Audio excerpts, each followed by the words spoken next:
Welcome to Reading with Nana, and hi to my returning friends. We are continuing to read the novel Heidi by Johanna Sperry. Last time we read the story, we were dealing with Claire's grandmama coming to visit her and Heidi. She called Heidi by the name of Heidi, which made her very happy. She spent time with Heidi, brought her books, and we find out that Heidi can read. Heidi could learn to read. She just felt that she couldn't because Peter couldn't. She thought it was too hard because Peter thought it was too hard.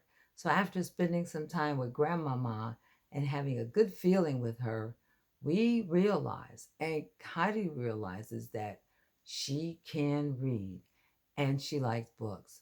But we're still dealing with the fact that Heidi is so very homesick and she doesn't want to feel ungrateful about the opportunity that she has had to learn and to live in a nice place, but she misses Grandpapa in the Alps, the hut, the goats, Peter, the other grandma, and her friends. So let's continue. We start with chapter 12. The Sesaman's house is haunted. For several days, Miss Rottenmeier had been wandering silently around the house. When she went from room to room or along the corridors, she would often glance back as if she were afraid that somebody was following her. If she had to go to the upper floor where the gorgeous guest rooms were, or to the lower story where the big ballroom was situated, she always told Tinette to come with her. The strange thing was that none of the servants dared to go anywhere alone and always found an excuse to ask each other's company, which requests were always granted. The cook, who had been in the house for many years, would often shake her head and mutter, "That I should live to see this." Something odd was going on in the house, for every morning when the servants would come downstairs, they would find the front door wide open. At first, everybody had thought the house must have been robbed, but nothing was missing. Every morning it was the same, despite the double locks that were put on the door. At last, John and Sebastian assumed the courage to watch through the night for the ghost. Armed with a revolver, they situated themselves in a room downstairs. First, they talked, but not long into the night they became sleepy and began to drowse as they leaned back into their sitting room chairs. When the clock from the old church tower struck 1, Sebastian awoke and roused his comrade, which was no easy matter. Finally, John woke and together they tiptoed into the hall. Just then, a strong wind extinguished the candlelight John was holding in his hand. Rushing back, he nearly upset Sebastian behind him. Pulling the butler back into the room, he locked the door in a desperate haste. After relighting the candle, Sebastian could not help but notice that John was deadly pale and trembling like an aspen leaf. Sebastian, not having seen anything, whispered in an anxious tone, "What is the matter? What did you see?" The door was open and a white form was on the stairs. It went up and was gone in a moment, gasped John. Cold shivers ran down the butler's back. They sat without moving till the morning came, and then, shutting the door, they went upstairs to report to the housekeeper what they had seen. The lady, who was waiting eagerly, heard the tale and immediately sat down to write a letter to Mr. Sesaman. She told him that she could hardly write, for fright had paralyzed her fingers. Indeed, terrible things were happening in the home. Then she told him of the appearance of the ghost. Mr. Sesaman replied by letter that he could not leave his business. He advised Miss Rottenmeier to ask his mother to come and stay with them. Surely Mrs. Sesaman would easily dispatch the ghost. Miss Rottenmeier was offended with the tone of the letter because it did not seem that he was taking her account seriously. Mrs. Sesaman, as it turned out, could not come to the rescue, and so the housekeeper decided to tell the children all about it. When Clara heard the strange tale, she announced to all that she could not stay alone in the house for another moment, and she wished her father to come home. The housekeeper arranged to sleep in the room with the frightened child. Meanwhile, Heidi was unaffected by the story, for she had never heard of ghosts anyway. Another letter was sent off to Mr. Sesame, informing him that the excitement would have serious effects upon his daughter's delicate constitution, and suggesting some terrible things that might happen if he did not relieve the household of this terror. Mr. Sesame responded to this cry for help, and he returned to the home. As he entered his daughter's room, he was overjoyed to find her as well as ever. Clara was likewise so happy to see her father. "What new tricks had the ghost played on you, Miss Rotmeyer?" asked Mr. Sesame, with a twinkle in his eye. "It is no joke, Mr. Sesame," replied the lady seriously. "I am sure you will not laugh tomorrow. Those strange events indicate that something secret and horrible has happened in this house in days gone by." "Is that so? This is new to me," remarked Mr. Sesame. "But please do not suspect my venerable ancestors. Please call Sebastian. I want to speak to him alone." Mr. Sesame knew that the butler and the housekeeper were not on good terms, so he said to Sebastian, "Come and tell me honestly if you have played the ghost for a little fun with Miss Rotmeyer." "No, upon my word, master, you must not think so," replied Sebastian frankly. "I do not like this business quite myself." "Well, I'll show you and John what ghosts look like by day. You ought to be ashamed of yourselves, strong young men like you. Now go at once to my old friend, Dr. Classen, and tell him to come to me at 9 o'clock tonight. Tell him that I came from Paris especially to consult him, and that I want him to sit up all night with me. Do you understand me, Sebastian?" "Yes, indeed. I shall do as you say, Mr. Sesame." Mr. Sesame then went up to the Clara's room to quiet and comfort her. Punctually at 9 o'clock, the doctor arrived. Though his hair was gray, his face was still fresh, and his eyes were lively and kind. When he saw his friend, he laughed aloud and said, "Well, well, you look pretty healthy for one who needs to be watched all night." "Have patience, my old friend," replied Mr. Sesame. "I am afraid the person we have to sit up for will look worse, but first we must catch him." "What? Then somebody is sick in this house? What do you mean?" "Far worse, far worse. A ghost in the house. My house is haunted." The doctor laughed, but Mr. Sesame continued, "Now I call that sympathy. But I wish my friend Miss Rotmeyer could hear you. She is convinced that an old Sesame is wandering about, atoning for some dreadful deed." "How did she make this ghost's acquaintance?" asked the doctor, much amused. Mr. Sesame then explained the circumstances. He said that the matter was either a bad joke which an acquaintance of the servants was playing in his absence, or it was a gang of thieves who, after intimidating the people, would surely rob his house by and by. With that explanation, the two men entered the room where the two servants had sat and watched before. A few bottles of wine stood on the table, and two bright candelabra shed a brilliant light. Two revolvers were ready in case of emergency. They left the door partly open, so as not to drive the ghost away by shedding too much light into the hallway. The two men sat down and passed their time by chatting and taking a drink now and then. "The ghost seems to have spied us and probably won't come today," said the doctor. "We must have patience. It's supposed to come at 1, replied his friend. So they talked till 1 o'clock. Everything was quiet, and not a sound came from the street. Suddenly, the doctor raised his finger. "Shh, Sesame, don't you hear something?" While they both listened, the bar was unfastened, the key was turned, and the door flew open. Mr. Sesamon seized his revolver.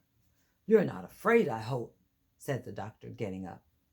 "Better be cautious," whispered Mr. Sesamon, seizing the candelabrum in the other hand. The doctor followed with his revolver and the light, and so they went into the hall. On the threshold stood a motionless white form, lighted up by the moon. "Who is there?" thundered the doctor, approaching the figure. It turned and uttered a low shriek. There stood Heidi, with bare feet in her white nightgown, looking bewildered at the bright light and the weapons. She was shaking with fear, while the two men were looking at her in amazement. "Sesamon, this seems to be your little water carrier," said the doctor. "Child, what does this mean?" asked Mr. Sesamon. "What did you want to do? Why have you come down here?" Pale from fright, Heidi said, "I do not know." The doctor came forward. "Sesamon, this case belongs to my field. Please go and sit down while I take her to bed." Putting his revolver aside, he led the trembling child upstairs. "Don't be afraid. Just be quiet. Everything is all right. Don't be frightened." When they had arrived in Heidi's room, the doctor put the little girl to bed, covering her up carefully. Drawing a chair near the couch, he waited till Heidi had calmed down and had stopped trembling. Then, taking her hand in his, he said kindly, "Now everything is all right again. Tell me where you wanted to go." "I did not want to go anywhere," Heidi assured him. "I did not go myself, only I was there all of a sudden." "Really? Tell me, what did you dream?" "Oh, I have the same dream every night. I always think I am with my grandfather again and can hear the fir trees roar. I always think how beautiful the stars must be. And then I open the door of the hut and oh, it is so wonderful. But when I wake up, I am always in Frankfurt." Heidi had to fight the sobs that were rising in her throat. "Does your back or your head hurt, child?" "No, but I feel as if a big stone was pressing me here." "As if you had eaten something that disagreed with you?" "Oh, no, but as if I wanted to cry hard." "So, and then you cry out, don't you?" "Oh, no, I must never do that, for Miss Rottenmeier has forbidden it." "Then you swallow it down?" "Yes." "Do you like to be here?" "Oh, yes," was the faint, uncertain reply. "Where did you live with grandfather?" "Up on the Alp." "But wasn't it a little lonely there?" "Oh, no, it was so beautiful." But Heidi could say no more. The recollection, the excitement of the night, and all the restrained sorrow overpowered the child. The tears rushed violently from her eyes as she broke out into loud sobs. The doctor rose and, soothing her, said, "It won't hurt to cry. You'll go to sleep afterwards, and when you wake up, everything will come right." Then he left the room. Joining his anxious friend downstairs, he said, "Sesamon, the girl is a sleepwalker and has unconsciously scared your whole household. Besides, she is so homesick that her little body has wasted away. We shall have to act quickly. The only remedy for her is to be restored to her native mountain air. This is my prescription, and she must go tomorrow." "What? Sick? A sleepwalker? And wasted away in my house? Nobody even suspected it. You think I should send this child back in this condition when she has come in good health? No, doctor, ask everything but that. Take her in hand and prescribe for her, but let her get well before I send her back." "Sesamon," the doctor replied seriously, "just think what you are doing. We cannot cure her with powders and pills. The child has not a strong constitution, And if you keep her here, she might never get well again. If you restore her to the bracing mountain air to which she is accustomed, she probably will be perfectly well again. When Mr. Sesaman heard this, he said, "If that is your advice, we must act at once." "This is the only way, then." With these words, Mr. Sesaman took his friend's arm and walked about with him to his leave, for the morning had already come and the sun was shining in through the door. So we know that Heidi has become so homesick that she is physically ill and weak, and the only way to save her is that she would be returned home to the mountains and to Grandpa. Chapter 13. Up the Alp on a summer evening.